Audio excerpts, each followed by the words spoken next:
박근혜 정부가 야심차게 추진한 그 한국형 마이스터 제도.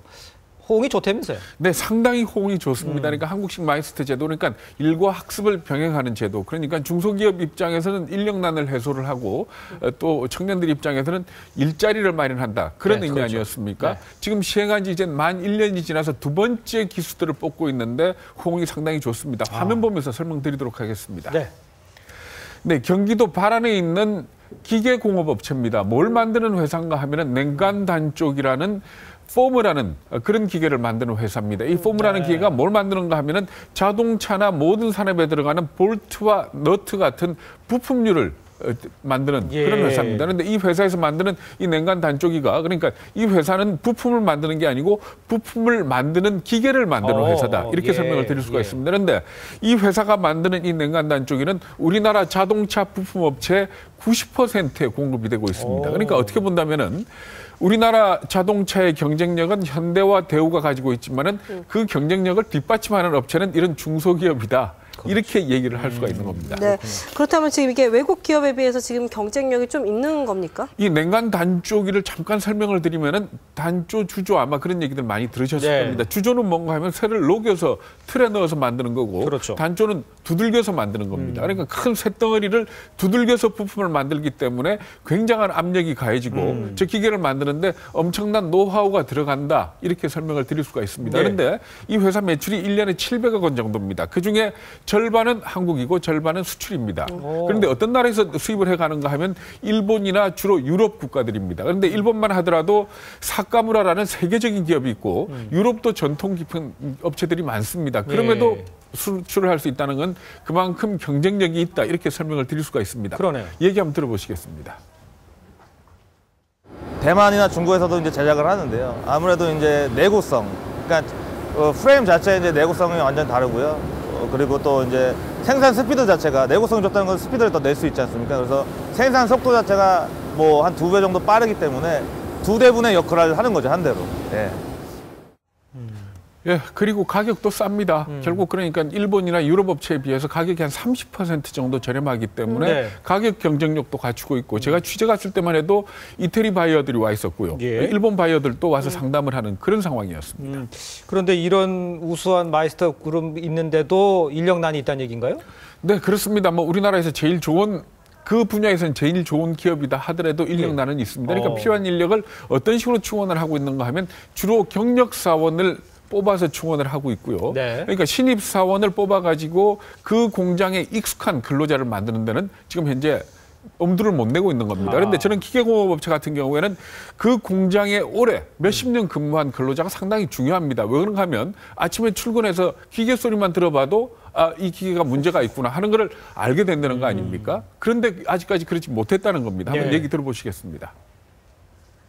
그러니까 저희가 뭐 국내 이제 이 분야에서 최고 기업이라고 하지만 그 학생들한테는 그런 인식보다도 뭐 여러 가지 이제 위치랄지 이런 부분이 많이 작용을 하거든요. 그래서 우수한 인력을 좀 신입사원을 모집하는데 굉장히 어려움이 많이 있었습니다. 그 고등학교를 이제 직접 가가지고 채용 설명회 등을 했을 때 아무래도 이제 우수한 인력들은 처음부터 이제 대기업 쪽으로 이제 선정이 돼버리고요. 예, 그래서 작년에 긴가민가 하면서 처음으로 학습사원 3명을 채용을 했는데요. 상당히 만족을 하고 이번에는 5명으로 늘렸다 그럽니다. 얘기 한번 들어보시겠습니다. 매년 이렇게 고정적인 인원이 돼가지고 그 인원들이 이게 나중에 이제 처음으로 이제 첫 해 학생들이 학위를 또 따는 모습을 볼 수 있게 되면은 굉장히 좀 그런 게 하나의 이제 효동기계 자체의 어떤 특수한 문화가 돼가지고 우수한 인력들이 계속 네, 뭐 중소기업들은 저렇게 신입 인력들이 들어와주면 참 좋을 것 같은데 학생들은 뭐라고 평을 합니까? 네, 사실 우리나라 그 마이스터 고등학교 옛날로 치면 공고 같은 데 가는 젊은이들 보면은 중학교 때 진로를 결정했기 때문에 사실은 상당히 심지가 굳고 의외로 실력이 있는 그런 친구들입니다. 그런데 그럼에도 불구하고 대학을 못 가는 친구들 내지는 대학을 안 가겠다라고 생각하는 친구들도 상당히 많습니다. 그런 경우에는 대부분 이왕이면 대기업 가겠다라고 생각을 하고 대기업을 못 가면 자기가 실패했다라고 생각을 하는 겁니다. 그런데 결국은 이 대학을 학업을 할 수 있는 길을 열어주면서 현장 기술을 익게 해주는 것 자체가 있기 때문에 네. 지금 현재 그 마이스트 고등학교 같은 데 가가지고 이 설명회를 하면은 상당히 분위기가 많이 좋아졌다 그럽니다. 한번 얘기 들어보시겠습니다. 채용 설명을 가도 선생님들, 학생 열기가 이미 저희 회사, 그러니까 이 일학습 병행제를 시행하고 있는 회사에 굉장히 이제 그 온도의 차이를 느낄 수 있었어요. 그래서 아무래도 대기업을 이제 위주로 이제 생각했던 학생들도 저희 같은 이제 중소기업으로 많이 이제 집중을 할 수 있게 되지 않았나 싶습니다. 네, 그러니까 그 고등학교 막 졸업한 친구들, 그 친구들도 사실은 상당히 지금 만족도가 높고 1기로 들어왔던 대부분이 회사를 그만두지 않고 계속 근무를 하고 있다 그럽니다. 이 친구들 얘기도 한번 들어보시죠.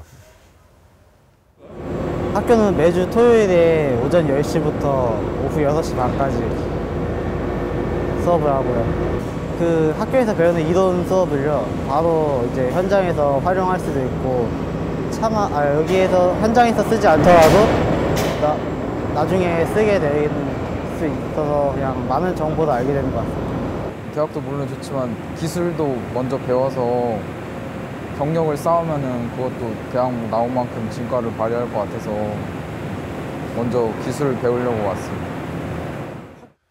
네, 그렇지만 사실 이 제도도 문제가 없는 건 아닙니다. 그러니까 일부 업체들 같은 경우에 일을 너무 혹사시킨다. 그리고 교육 쪽에는 별로 신경을 안 쓴다. 단순히 어떤 인력을 충원하는 데만 신경 쓰는 거 아니냐 하는 그런 지적들도 있긴 합니다. 그렇지만 이게 지금 이제 1년 남짓된 그런 제도입니다. 네. 그렇기 때문에 잘 정착을 한다면은 사실 독일이 부럽지 않은 그런 마이스터 제도가 되지 않겠느냐 이렇게들 기대를 하고 있고 내년에는 좀 더 확충을 해가지고 말하자면 이게 전 제조업으로 퍼질 수 있는 그래서 어떤 문화가 될 수 있는 쪽으로 좀 길을 닦아야 될 것 같습니다. 네. 저런 학생들이 우리 경제 활성화의 밑바탕이 아닐까 그런 생각도 해봅니다. 오늘 말씀 잘 들었습니다. 고맙습니다. 감사합니다.